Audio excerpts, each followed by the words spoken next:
A student vanished from her own home in the middle of the night without leaving a single clue behind. Police launched a search, and it didn't take long before a dark picture began to emerge. Piece by piece, detectives uncovered the truth, and what they found would shock the entire country.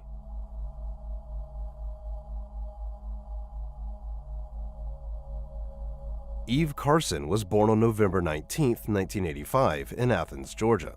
From a young age, she stood out as someone incredibly driven and focused. In high school, she served as vice president of the student council, volunteered at a nursing home, and a shelter for abused teens. On top of that, she worked as a congressional page and assisted in a stem cell research lab, all while still a student. After graduating high school with honors, Eve enrolled at the University of North Carolina, where she double majored in political science and biology. Her academic achievements earned her a prestigious scholarship, and she quickly became a campus leader, taking on key roles in several student organizations. But she didn't stop there. Eve continued her charity work and even taught science at an elementary school. She also traveled abroad for volunteer missions, spending a summer in Ecuador assisting doctors, studying for a semester in Cuba, and joining a research team in Egypt.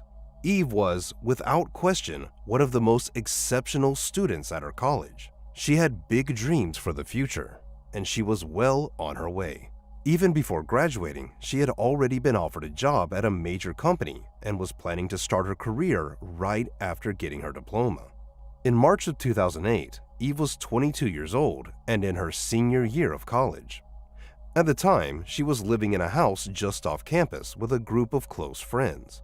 On the night of March 5th, around 1:30 a.m., her roommates were heading out to a party.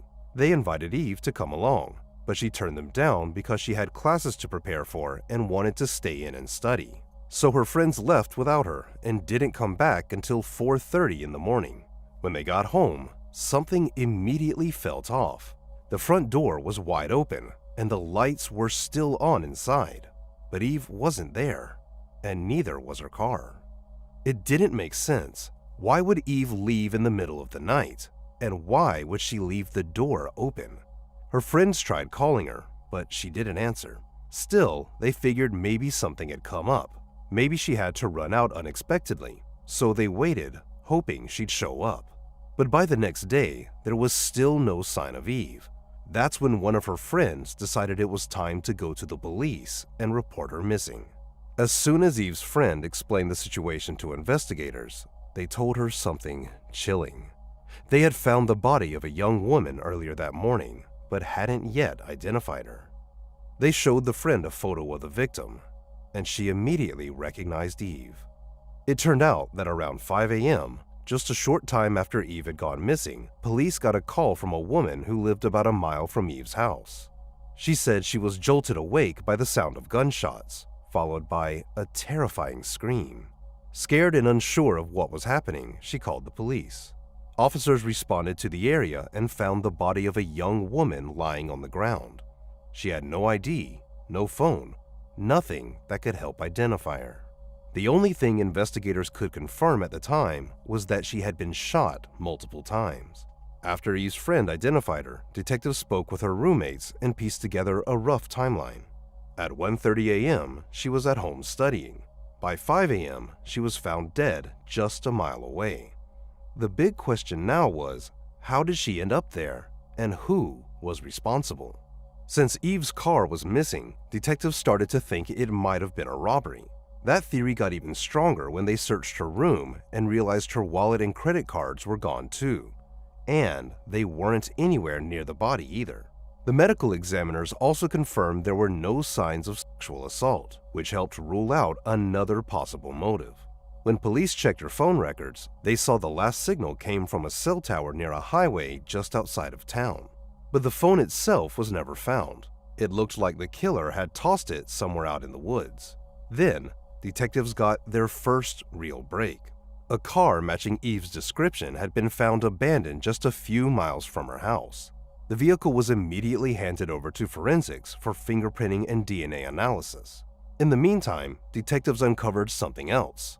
Forensic experts analyzed Eve's computer. The the one she'd been using to study, and found that it was active until around 3:30 a.m. That meant she was still at home for at least 2 hours after her friends left for the party. Only after that did she somehow end up a mile away, where her body was later found. By then, news of Eve's murder had spread across the city, and her college campus was in shock. Nearly everyone knew her. She was involved in almost every major student organization, and no one could believe she was gone. On top of the grief, fear started to set in. People were scared for their own safety, and the fact that police had no solid leads only made it worse. As a result, detectives were flooded with tips. Students called in with anything remotely suspicious trying to help.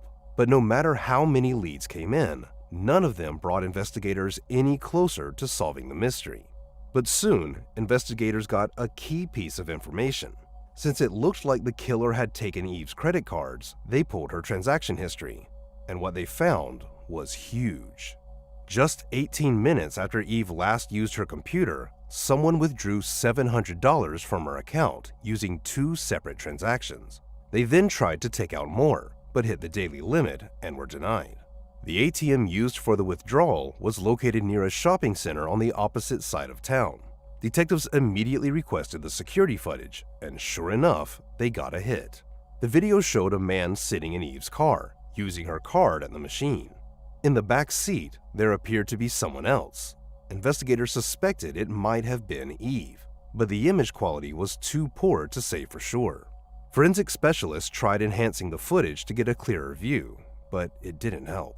Meanwhile, police learned the suspect had tried to use Eve's card at several other ATMs around the city, but none of those machines had surveillance cameras.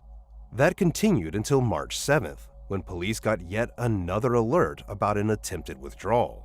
This time, the suspect had shown up at a 24-hour convenience store around 12:30 a.m. and tried to use the ATM.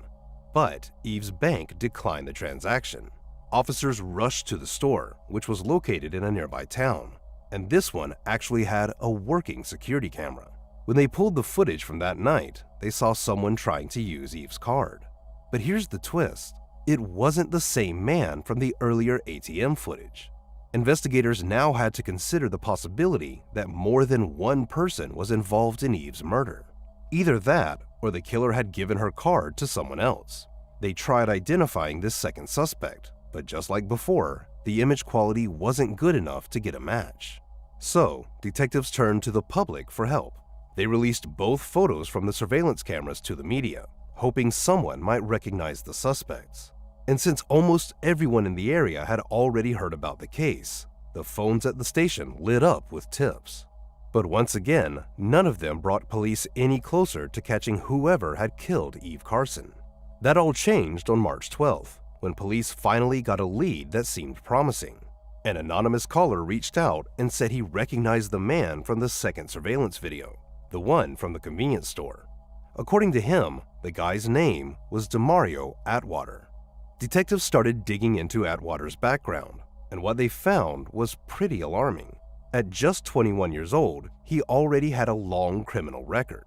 He'd been arrested multiple times for robbery, assault, drug offenses, and more. He had done some time behind bars, but had also been released early on several occasions. They also learned that just 2 days after Eve's murder, Demario was supposed to appear in court for getting caught with a handgun while on probation. Investigators pulled up old mugshots of Atwater and compared them to the footage from the convenience store. The resemblance was undeniable. They were clearly looking at the same person.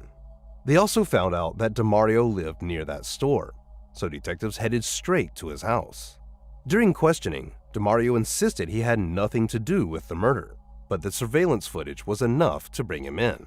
As police kept digging, they found out he was regularly in touch with a 17-year-old named Lawrence Lovett, who, despite his age, already had a rap sheet of his own.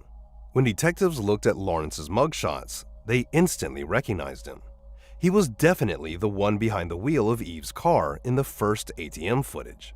But unlike Demario, Lawrence wasn't going down without a fight. He barricaded himself inside his house, and things escalated so fast that SWAT had to be called in. When officers finally got him into custody, he also denied having anything to do with it. so both men were booked and held in jail while they waited for trial. Since neither of them was talking, investigators focused on building their case. They pulled cell phone data, and what they found was quite interesting. On the night Eve was killed, both suspects' phones pinged off a tower near her neighborhood, even though they both lived in another city. Detectives believe that DeMario and Lawrence chose Eve at random, that they were simply out looking for someone to rob, and noticed she was home alone in the middle of the night. Based on the pattern of ATM activity, it seemed they forced her to drive with them to several locations where she gave up her PIN. Once they realized they couldn't get more than $700 because of the daily limit, they drove her out to a wooded area on the edge of town, and that's where they killed her. Given how brutal the crime was, prosecutors announced they'd be going after the death penalty for DeMario. Lawrence's case was more complicated. Since he was a minor, the harshest sentence he could get was life in prison. But prosecutors knew the evidence they had might not be enough for a conviction on its own. So, they made a strategic move.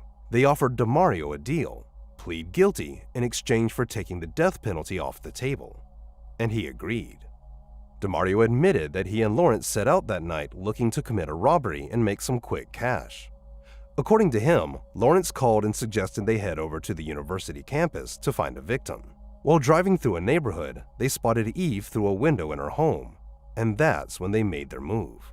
Armed with their guns, they broke in and forced her into her own car. After that, they drove to several ATMs, trying to pull out as much money as they could. The whole time, Eve was begging them to let her go.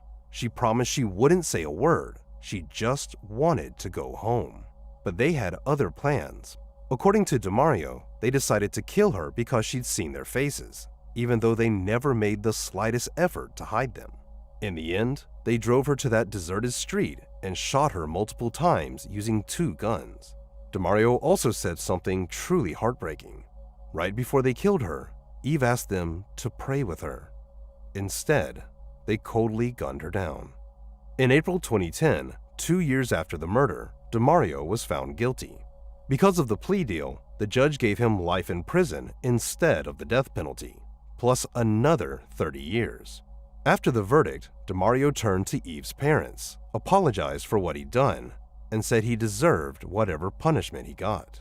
As for Lawrence, he refused to plead guilty, and his trial began in December 2011. Despite his lawyer's efforts to convince the jury of his innocence, DeMario's confession, combined with all the evidence, was more than enough. So Lawrence was found guilty and sentenced to life in prison. But his story didn't end there. In 2013, the State Court of Appeals overturned his sentence, citing a separate precedent that ruled life without parole for juvenile offenders was too harsh and unnecessary. As a result, Lawrence was granted a new trial. This time, he was a bit more vocal than before. He told the court that everyone makes mistakes and insisted he wasn't the monster people believed him to be. Still, he showed no real remorse for what he'd done, and in the end, the judge once again sentenced him to life in prison. It's also worth noting that Lawrence was a suspect in another eerily similar case. Back in January 2008, just a few months before Eve's murder, someone broke into the apartment of a 29-year-old student and killed him. Afterward, money was withdrawn from the victim's account at several ATMs across the city. However, detectives were never able to gather enough solid evidence to tie Lawrence to that crime, so the charges were eventually dropped. Eve's case didn't just make national headlines, it led to real change. In the summer of 2008, North Carolina lawmakers passed a new law that imposed tougher penalties and stricter procedures for anyone involved in gang-related crimes. It went into effect on December 1st and applied to all crimes committed from that day forward. The law was created in direct response to what happened to Eve.